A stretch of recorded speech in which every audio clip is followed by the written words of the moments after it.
اللہ جل جلالہ نے قرآن مجید میں حضور اکرم صلی اللہ تعالیٰ علیہ وآلہ وسلم کو خاتم النبیین ارشاد فرمایا ہے۔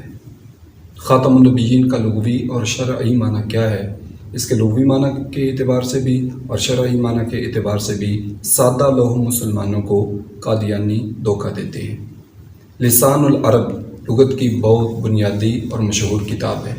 اس کی جلد نمبر 12 صفحہ نمبر 164 پہ ہے، ختام القوم و خاتمہم و خاتمہم آخرہم۔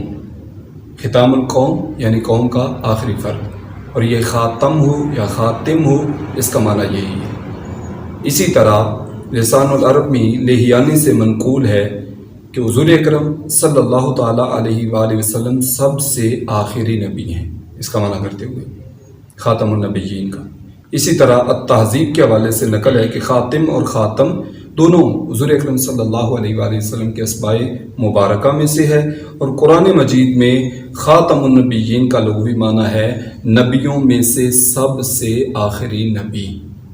اسی طرح مفردات امام راغب صفحہ نمبر 275 وہاں پر موجود ہے کہ حضور اکرم صلی اللہ علیہ وآلہ وسلم کو خاتم النبیین کہا جاتا ہے۔ کیوں؟ کہ لِأَنَّهُ تَمَّمَهَا، آپ نے نبوت کو مکمل فرما دیا، نبوت کو ختم فرما دیا، آپ پر نبوت ختم ہو چکی، اس بنا پر آپ کو خاتم النبیین کہا جاتا ہے۔ یہ 2-3 کتابوں کے حوالے میں نے آپ کی خدمت میں عرض کر دیے۔ لغت کی کوئی بھی کتاب اٹھائیں گے آپ کو یہی معنی ملے گا۔ اسی طرح اس کا شرعی معنی جاننا بھی ضروری ہے کہ اصطلاحاً اور شرعاً اس کا معنی کیا لیا جاتا ہے۔ تو ضروریات دین میں سے ہے حضور اکرم صلی اللہ تعالیٰ علیہ وآلہ وسلم کے بارے میں یہ عقیدہ رکھنا کہ آپ خاتم النبیین ہیں، یعنی آپ کے زمانہ میں یا آپ کے بعد کوئی نبی نہیں آ سکتا، آپ کے بعد کسی کو نبوت ملنا یہ ناممکن ہے۔ سیدی اعلیٰ حضرت فاضل بریلوی رحمۃ اللہ تعالیٰ علیہ آپ ارشاد فرماتے ہیں، تمام امت مرحومہ نے سالفاً خالفاً یہی معنی سمجھے کہ حضور اکرم صلی اللہ تعالیٰ علیہ وآلہ وسلم بلا تخصیص تمام انبیاء میں آخری نبی ہوئے۔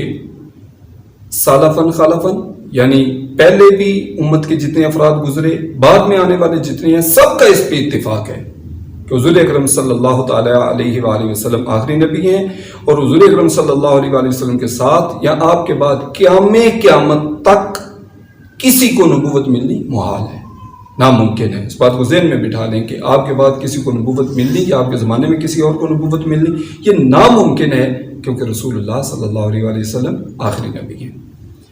اسی طرح یہ بھی ذہن میں رہے، قادیانی مغالطہ کیسے دیتے ہیں سادہ لوگوں کو؟ کہیں گے کہ اچھا دیکھو حضرت عیسیٰ علیہ السلام آئیں گے، تو بندہ کہتا ہے جی آئیں گے۔ وہ کہتے ہیں اچھا تو حضرت عیسیٰ علیہ السلام نبی نہیں ہیں؟ نبی ہیں۔ تو نبی پاک صلی اللہ علیہ وآلہ وسلم کے بعد پھر نبی آئیں گے حضرت عیسیٰ، تو یہ پھر خاتم النبیین کا کیا مطلب ہوا؟ پھر تو ہماری بات سچ ہوئی کہ نبی پاک کے بعد خاتم النبیین ہونے کے باوجود کوئی نبی آ سکتا ہے۔ یہ وہ دھوکہ ہے جو قادیانی سادہ مسلمانوں کو دیتے ہیں۔ تو آپ کو چاہیے کہ آپ اس معنی کو اچھی طرح ذہن میں رکھیں، اس تعریف کو ذہن میں رکھیں کہ آپ کے بعد نبوت کسی کو ملنا ناممکن ہے۔ باقی رہی بات حضرت عیسیٰ علیہ السلام کی، تو ان کو نبوت پہلے ملی ہے، رسول اللہ صلی اللہ علیہ وآلہ وسلم سے پہلے وہ نبی بنے ہیں۔ اب جب وہ آئیں گے تو یہ نہیں کہ ان کو نئے سرے سے نبوت مل رہی ہے، بلکہ حضرت عیسیٰ علیہ السلام پہلے ہیں رسول دو عالم صلی اللہ علیہ وآلہ وسلم سے۔ تو آپ خاتم النبیین ہیں، یعنی آپ کے بعد کسی کو نبوت نہیں مل سکتی، یہ ہمارا عقیدہ ہے، نہ آپ کے زمانے میں کسی کو مل سکتی ہے۔ تو آپ حضرت عیسیٰ علیہ السلام کی بات کر کے کوئی دھوکے میں نہ ڈالے، کیونکہ حضرت عیسیٰ علیہ السلام رسول اللہ صلی اللہ علیہ وآلہ وسلم سے پہلے ہو چکے۔